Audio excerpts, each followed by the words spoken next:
Coming up on the last post-game show of the season, it's a finals recap. Lob City claims the title for the ninth time in our 11 Rhode Island seasons.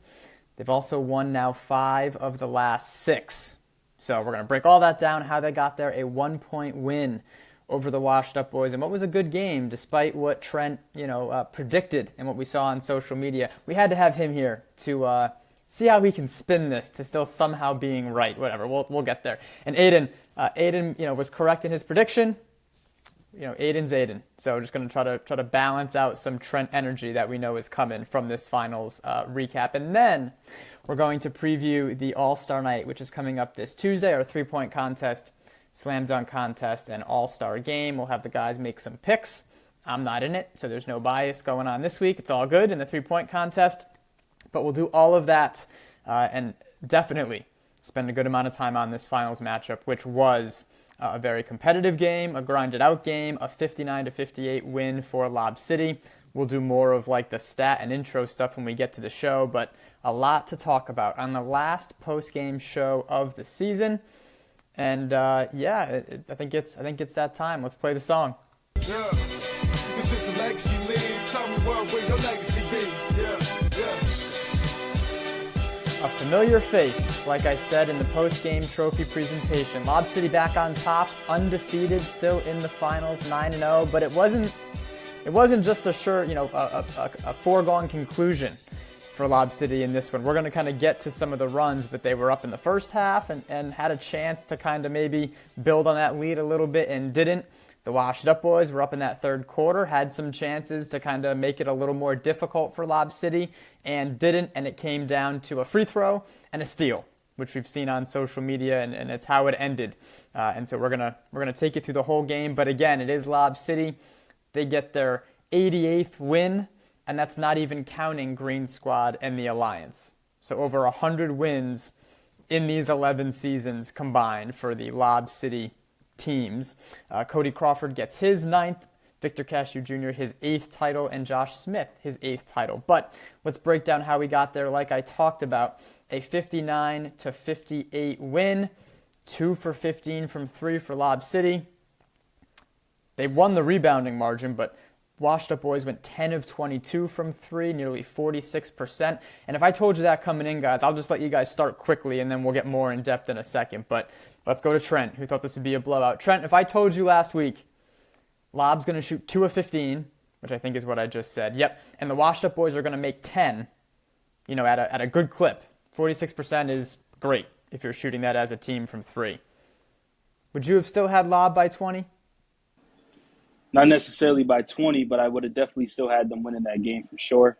Shout out to the Washed Up Boys for sure. I mean, they came and compete. They showed a different type of energy throughout the postseason. During the regular season, me and Aidan for sure was a little worried about them. But they turned the switch. They made it to the finals. They were second seed for a reason. I'll give credits. I'll give them credits for sure. But at the end of the day, they didn't get the job done. You can win by 20. You can win by 1. Obviously, Lob City's holding up the championship, and Washed Up Boys are watching them hold it up. But defensively, they were active. I see Noah turn the ball over a few times.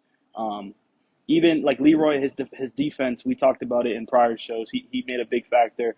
They had a lot of big shots. I think there was a point where it was like an 8-point game against Lob. I think late in the third, and Lob City just experience closed it out, man. So like I said, shout out to them, but shout out to Lob City for closing out the game. Yeah, I want to get to Leroy in a second because there's some matchups that I kind of made some notes on, but him guarding Noah West worked. And Noah still had a good game, and Lob City won, so it ultimately doesn't matter, kind of like you said. But time and time again, kind of a little bit of one-on-one, they were like trying to see if Noah can get to his spots. And sure, he still did.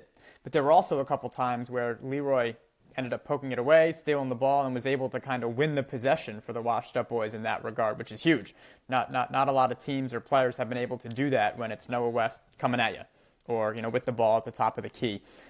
We're going to get to all that. The matchups, how much Washed Up was up by. Lob City was up by 9.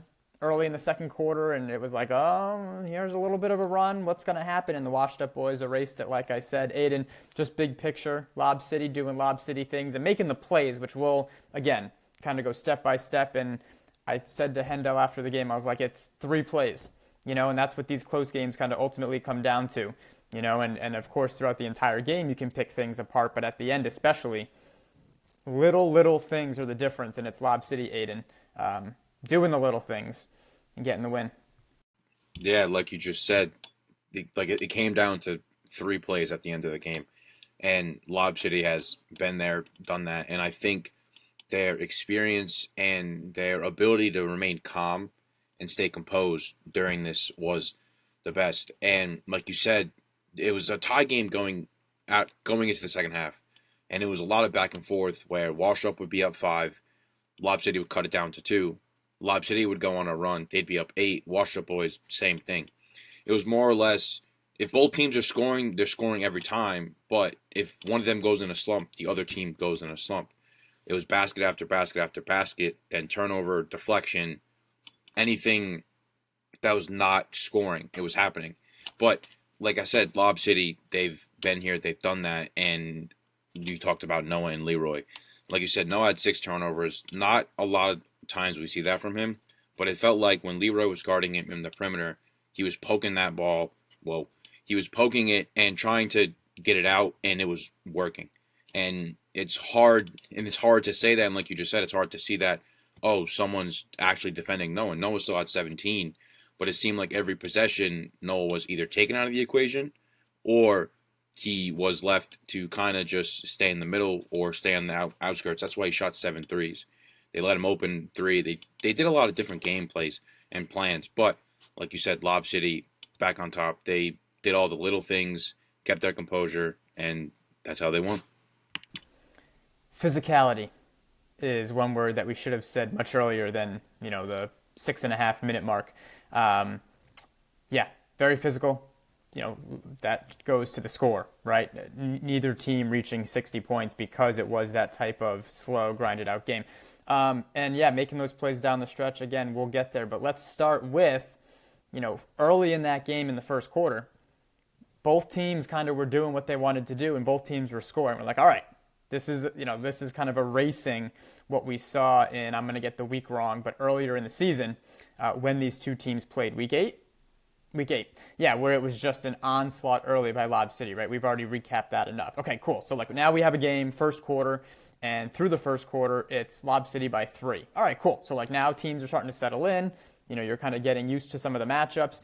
But in that second quarter, Lob City got up by 9 early in the second quarter. And you could feel it just because of the intensity by Lob City and just some of the shots not falling for the washed up boys. Like, oh crap, this can snowball and kind of turn into 14, 15, 16, and now it's getting a little more difficult to erase this. And, during the game, I was like, yo, Mo, that was a huge 3, man. He hit a 3 that, hit every part of the rim and fell in, and it could have easily kind of rolled the other way. But that stopped the momentum with Lob City up by 9 and then kind of brought the game back close. So little things. That ball rolling out for whatever reason instead of rolling in, maybe it's Lob City by 12, the next possession, and it kind of gets out of hand. So, shout out Mo Rainford for a big 3, and then ultimately the game was tied, like you said, in the at halftime, 31 all. All right, so now let's kind of get to the third quarter, because this is where it gets even more interesting about Lob City being here and that, understanding of how long this game is and how that works. And then I'll throw it back to you guys. So Washed Up Boys were up by 7 with 2 to go in the third. And Hendel, they had the ball, and Hendel takes kind of a quick 3. He was open. He's a great three-point shooter. It was in rhythm. It wasn't forced. He just missed it. And he kind of turns around. It's right in front of his bench. He turns around, and I'm right there. We're right there. And he's like, I shouldn't have done that. Like one of those, and maybe he didn't say those words, but one of those like he got too excited to kind of land a dagger and just missed, right?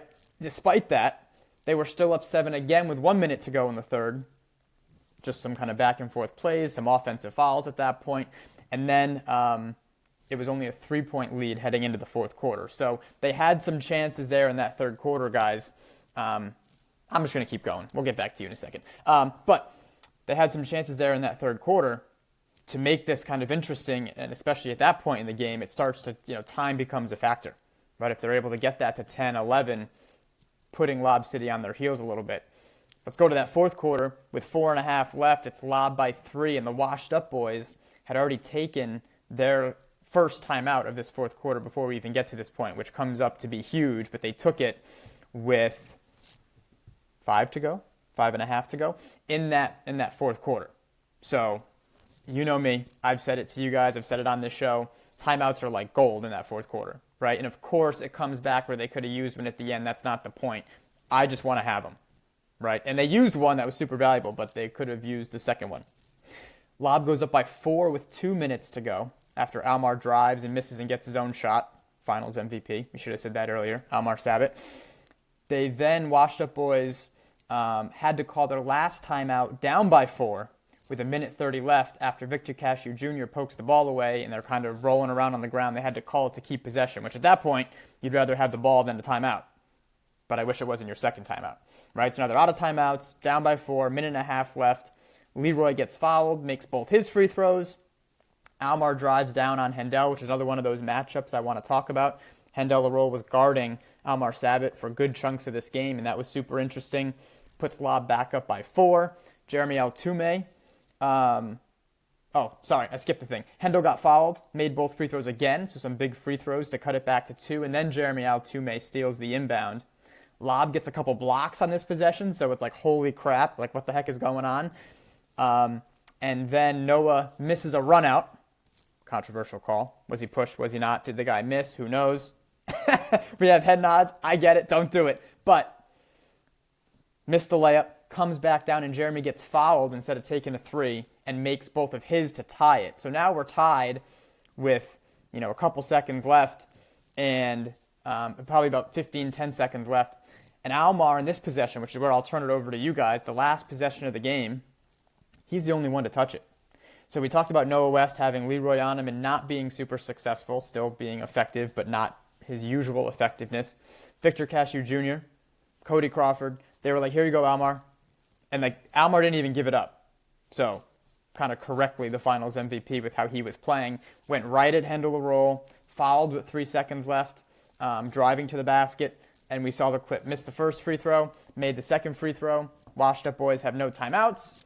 They only have 3 seconds left, so we have to get something. Cody Crawford jumps the pass, and there's your game. All right, so a couple of runs on that. We'll go to Trent first.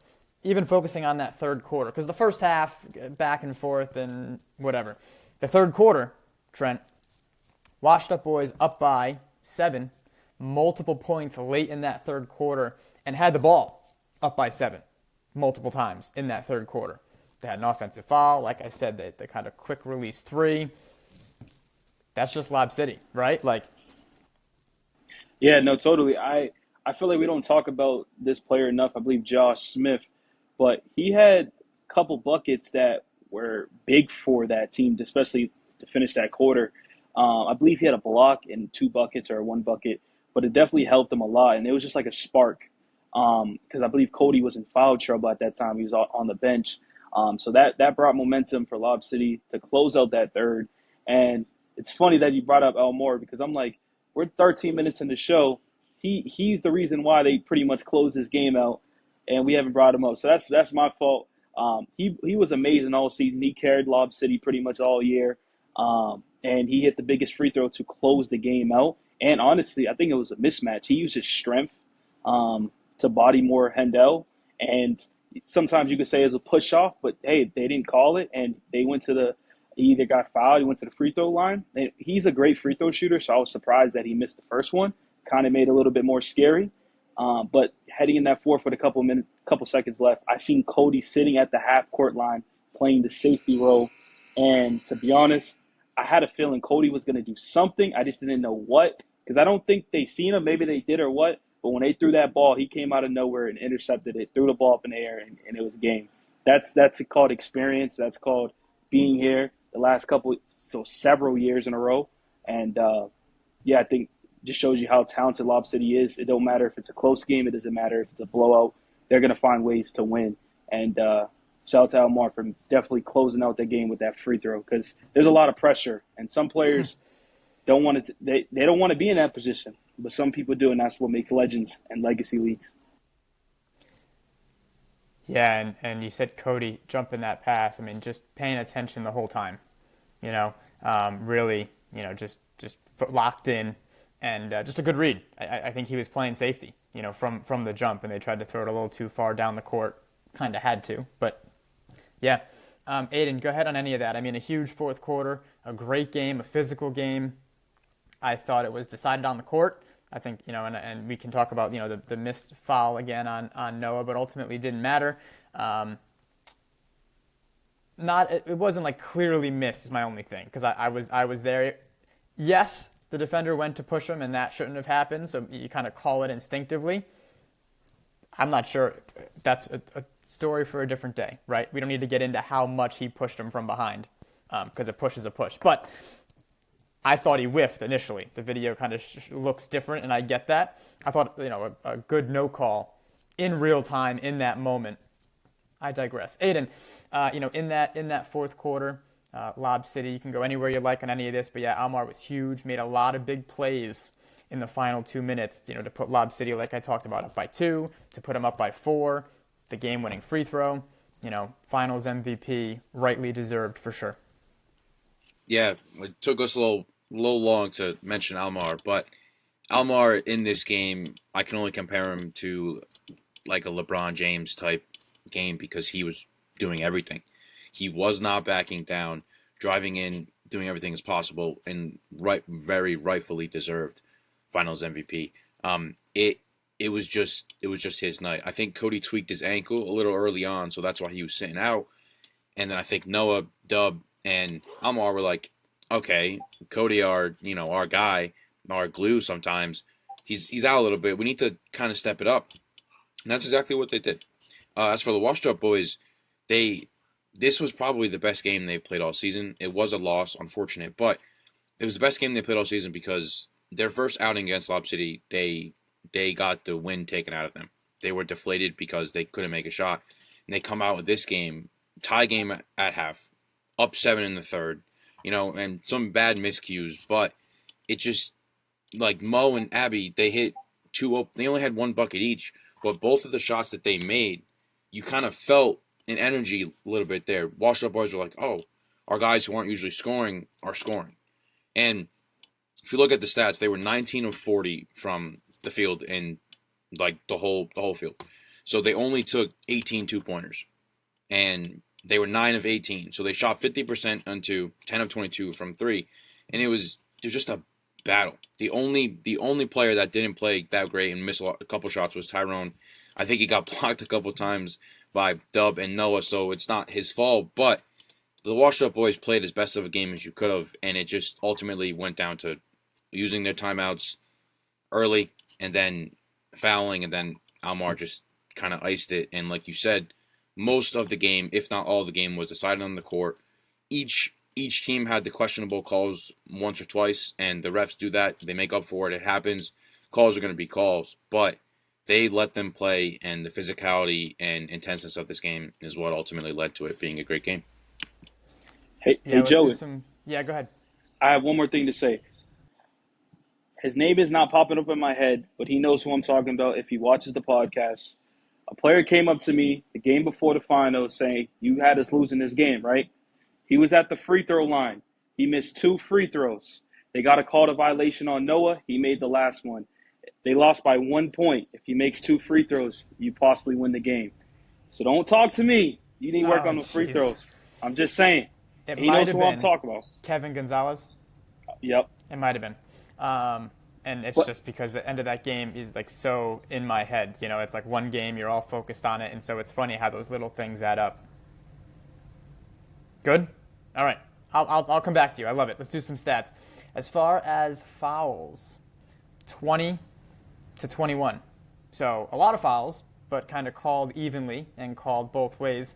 Almar Sabat, finals MVP, 24 points, 5 rebounds, 2 assists. Noah West with 17 and 3, and definitely had more than 1 block, so we'll take care of that because I can already picture 4 or 5 of them. Victor Cashew Jr., 10 and 12 for him, so a big game for him. Josh Smith with 6, like we talked about. Hendel Roll 16 and 7, 2 of 8 from 3, and kind of had some good looks. But Kayshawn Harrison, that is how you say his name. We figured it out. We settled the debate. 4 of 6 from 3. And so a lot of times when the washed up boys were going on that run, especially in the third quarter, he hit some big ones, which is kind of what the defense was giving. And they were deep too, but it's kind of what Lob City was maybe by no choice of their own having to give them, right? It's kind of like a deeper 3 on a driving kick.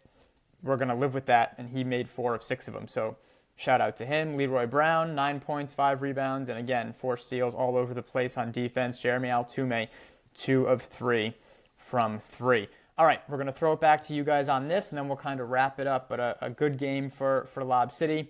We talked about all the titles, talked about the experience, and those things kind of all came through here.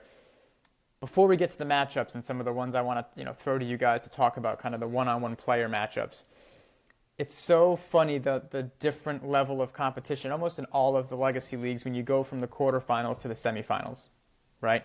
And it's like taking steps as a team. And I was thinking about this over the past week, especially for the washed up boys. Their first season, they're very successful, win a ton of games. They win in the quarterfinals against the halfway crooks, in the summer. And then in the semis, they lose a very close one to the Road Dogs, but it's almost like the wins, not that they don't count, that's not what I want to say, but like it's a different level and it's a different thing to win in the playoffs and the semis. And they did that this season. They're kind of continuing to take those steps, right? Lob City's like, all right, we're good with this. We've done a ton of these. We've won a lot in the semis and finals, and when it gets ratcheted up, when the game slows down, when you have to make those 3 plays, they do it, right? So for the washed up boys, not that they should have not been in this game or shouldn't have been this close. They were right there. But they continue to take steps. And as a couple other teams do in other leagues, that can kind of come to mind. But it's just different.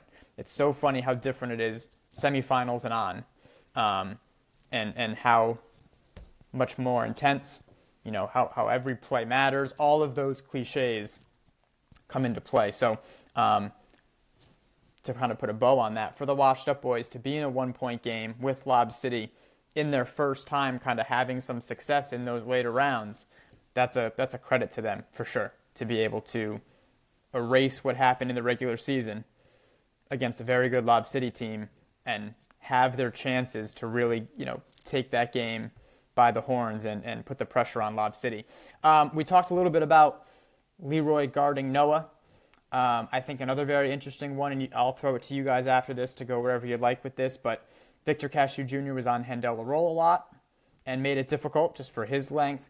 And then we talked about it too on that last possession, but also throughout the game, Hendel Roll was guarding Almar Sabat and kind of that cross match with different players guarding different players and how that worked out. Anything? Aidan, on the matchup? I mean, we tried to predict some of these matchups, right, and kind of how it would work out. I think Leroy kind of held his own against Noah and made that super difficult. I think Hendel was the best option maybe for the washed up boys on Almar, but you talked about Almar's strength. I mean, so we'll go to Trent first with the eye roll. It's all good. I mean, what would you have changed, right? Because if you take somebody, let's say Kayshawn, right, who was guarding Cody, so sure, maybe you try Kayshawn on Almar just for the strength, but I think maybe Almar is then too quick, and that's its own matchup problem. But go wherever you'd like on the matchups. Very interesting how it ended up working out. Nothing against Cody, but you got to go with the percentages. And if you look at the percentages and the recent play of Cody, it hasn't been the greatest, right? So if you watch the film of Lob City, who runs his team? It's Almar and Noah, right? Almar and Noah are the 2 options. Who did they lead? Who did they rely on? Was Almar pretty much to close out the game and throughout the regular season? I'm taking a gamble on different defenders or throwing different defenders at Almar, because when you throw different defenders, it frustrates him a little bit more when you're throwing 2 bodies at him, or potentially they could have trapped. There's a lot of different little things they could have done, but I'm switching the matchups. Or you could just do you could hedge a little bit, go back depending on how they set the screens and whatever the case may be. But Almar was just strength mattered, and the funny thing is about washed up boys is like they all go to the gym. You can tell they're all big, they're buff, and I understand Noah. MVP dominance and stuff like this, but I would have just switched it a little bit, because for the game-winning bucket, and Leroy was on Noah, I understand, but I would have just switched it just a little bit, see a different look, you know what I mean? But in the time of the moment, you're not thinking of that, it's tough.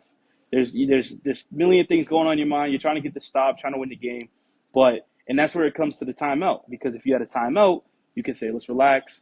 Okay, let's switch these matchups. Da, da, da, but they had none, so they were just in panic mode, and that's why you see at the end they threw the ball in the air because they didn't have enough time. So I would have just thrown little different bodies at Elmore. That's what I would have done. But I'm saying this, I'm not playing. They're playing. Well, and it's what goes through my mind is it's easy for us to say 3 days later, right? Hindsight's 2020 and all that good stuff. But Aidan, yeah. And so just really quick, I would still say the washed up boys had their two best defenders on the two players who were having the most success for Lob City, right? They had Leroy and Noah, and I would say Hendel LaRolle is their second best defender, if not maybe their best defender at times, depending on the matchup, right? And so I think that's kind of where you default is like, let's just get our best on their best and see what happens. And so again, easy for us to say, yeah, you're trying to go win a game, but it's not a fault of theirs. It's just kind of how it shook out that Almar was able to use that strength, especially in the final 2 minutes, like we talked about. Aidan, go wherever you'd like.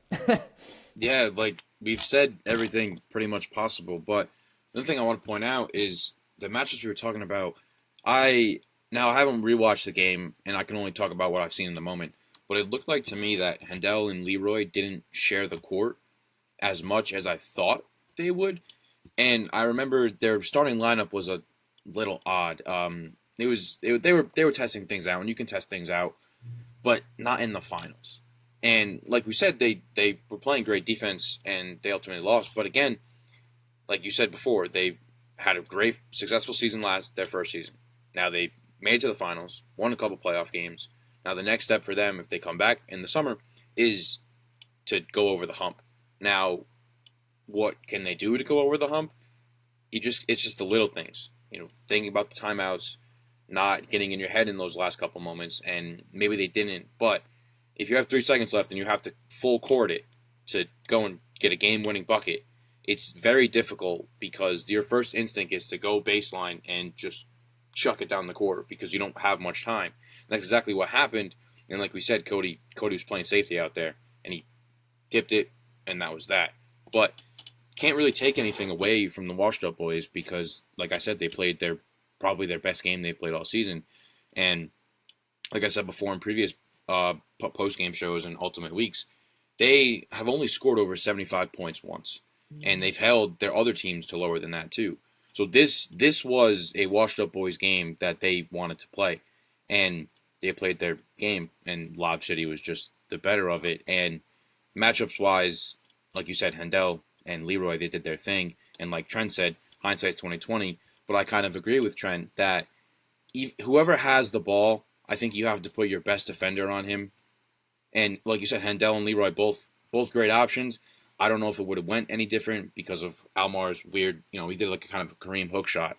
So if he gets the foul, he gets the foul. And it's ultimately, like we said, it's hindsight 2020. We're 3 days later. You can say all this stuff now. But Lob City just played the game they wanted to play, and they ultimately were clutching the final 3 seconds. It's a good spot to leave it. We good? So moral of the story, Trent was wrong. That's how we leave it. And he's muted right now, so this is great. Let's get to the All-Star preview. And 3-point contest, dunk contest, All-Star game coming up. Let's make some picks. First up. Yeah, I have this wrong in my notes. First up at 7:15, the 3-point contest. I'll read off who is in it. But this Tuesday, March 11th, all of this will take place. Oakland Beach Boys and Girls Club. So we have Jared Hansen from the Halfway Crooks, Kevin Veter from the RI Warriors, Shaq Ardrey from the Road Dogs, Mario Valerio from the Air Mambas, Kayshawn Harrison from the Washed Up Boys, Mark DaCosta and Bezal Masood from the RI Warriors as well. They shot enough threes for all of them. For everybody. So, and then your defending champion, Noah James from the Skyhawks. So we actually get a little throwback jersey action because he won it last year, coming back to defend his title. So a loaded 3-point contest. Trent. Keep it semi-short, not one word, because you hate that, and I'm not doing that to you on the last show. But pick your winner and why. I'm going with Jared. I chose Jared in mass. He disappointed. I think he's going to come back. and win in Rhode Island. Beautiful. He said it. Lack of legs, so we'll see if his legs are there. It's, I've done a couple of them. I'm not going to go there. But if you go too fast, you get tired. Like it's just it's easy 3-point contest, sure, but it's also a lot. There's a lot that goes into it. Aidan, who you got? I'm also going to be picking the halfway crooks member Jared Hansen for the same reason. Trent, he didn't have a great showing in Mass, and I think he's going to want it more. And he was one of the ones who lost in the finals over the summer to Noah James. So a little get back from that. Right, not the performance that we are used to from Jared Hansen. All right, well, pressure's on. Pressure's on, my man. Slam dunk contest, 7:45, immediately following the 3-point contest. We have confirmed, so we had some other people voted in, but here's who we expect to be physically there, okay? Brandon Whitman from the Gym Rats, Terrence Gallo from the Halfway Crooks, Kareem Cooper is now in from the Road Dogs, Zeki Burgess from the Halfway Crooks, Leroy Brown from the Washed Up Boys is still most likely going to be there, but we're going to count him in, and Noah West is now in for Lob City. He was voted in. He was not going to do it. To be honest, this is a great time to do this. He wasn't going to do it. He saw the Massachusetts dunk contest and said, I can't let that lame you-know-what happen again. So he is going to do it so that there's a little bit of buzz around the slam dunk contest, which, listen, that works for me. It's going to be awesome. Trent, who you got? I'm making this short and simple. Noah has been going viral all over Legacy League. We all seen it. I think he's going to get 20 million views in this dunk contest. I think he's going to bring it all, man. Well, I said it in Massachusetts. Props or bonus points, and that may be the difference because Terrence Gallo will have something to say about that. Not our defending champion, but has won a handful, literally 4 or 5 of these in Rhode Island. And so Terrence Gallo, it's going to be something. And Brandon Whitman, some of them are more in-game dunkers, which then sometimes doesn't translate. But if you get your crap together and do a little planning, you never know. Aidan, who you got? Noah West. We're pretty in sync today. It's just kind of we've seen what he can do in game. Now that necessarily doesn't mean it's going to translate to a dunk contest, but I kind of have to go with one of the best dunkers we've seen in this league. And if I'm wrong, I'm wrong, but I think Noah should be able to walk away with this fairly easily. It'll also be up to the judges, and who knows who that'll be as of right now. No, Trent's busy. Dang it. But it'll be ultimately up to the judges, and we'll make sure everything's, fair. But all right, you guys are agreeing. Let's get to the All-Star games. So I'm going to list these off without teams because we've talked a lot about these players. It'll take a little while. For the East, Noah West, Nick Lemoyne, Matt Dano from the Muffin Tops, Kayshawn Harrison, Kevin Views, Mario Valerio, and Shaq Ardrey are the confirmed. Okay. For the West, Hendel Roll, Kareem Cooper, Brandon Whitman, Almar Sabat, Kevin Veeder, Cody Crawford, and potentially Tom DeAndrea. Haven't heard back from him. Not great. Because 2 other cold hearts, Justin Bianchi and Steven Soulier, voted in All-Stars, unable to make it. So they're still an All-Star, but not physically playing in the game. Okay, so East and West, who you got? And then you can make a little pick for who's going to be All-Star MVP, which is who do you expect to have the best game? Trent. It's a lot of information. I can go over the teams again, but hope not. Go ahead. Yeah, I'm going with West, but West is Kareem Cooper, right? Yeah.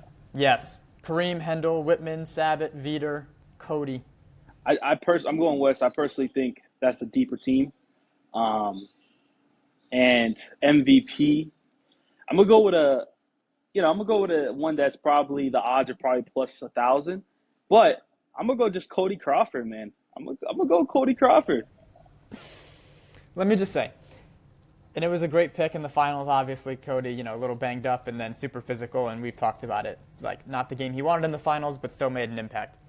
If he doesn't win this MVP, Trent, he's going to never allow you to pick him for anything ever again because this would be the ultimate All right, like we're gonna have to tone it down if this doesn't go as we expect it to go in the All-Star game. Aidan, which team and who do you think for MVP? I was also going to say West, but to make it a little different, I'll pick the East. Noah West. I think, like I said, I think this is his type of game.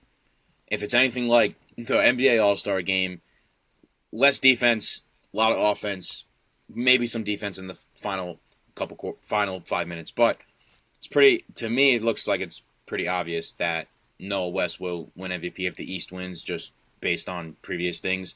Trent is right, though. I think the West is a deeper team. I'm just going to be different, and I'm going to pick the East, and I hope I can get it done with them. All right.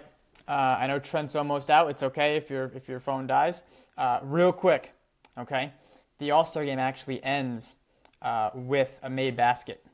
So it always comes down to who's trying, right? And we have our target score. And so we'll go over all that. But the fourth quarter isn't timed, and it's a target score. So then it really comes down to who, is trying. And that goes from the beginning, too, right? Like who's there, and wants to score a ton. Who's there, really doesn't give a crap and is, like, getting all their assists. That's always the interesting part of, like, who ends up trying to, like, take over. Because everybody can't. There's only one basketball, right? Back to that cliche. So everyone can't be that guy in this game. So who kind of ends up? It's interesting. The dynamics with that are very interesting of kind of who ends up deferring to who and how it goes. So someone will score the winning basket to end the game, which would be very exciting. All-Star Night, March 11th, 7:15 3-point, 7:45 slam dunk, 8:15, kind of right after everything, our All-Star game, and that'll be a wrap for the winter 2025 season. We'll see what these guys think and how their picks end up turning out from All-Star Night, our last post-game show. Guys, good job. And congrats again to Lob City and Almar Sabat, your finals MVP. We'll be back for the summer 2025. More information to come on that later in the month. Trent? Yeah, I just want to say I had a blast. I appreciate you, Joey. Hopefully I'm right, because my picks haven't necessarily been right this season. He admits it. Yes. Hopefully I'm right. And don't be surprised if I'm here in the summer playing. All right. Oh, boy. Oh, that'll be interesting. He can't analyze his own play, can he? We're going to find out. Trent and Aidan, thanks, guys. Good job. And everybody, thanks for watching.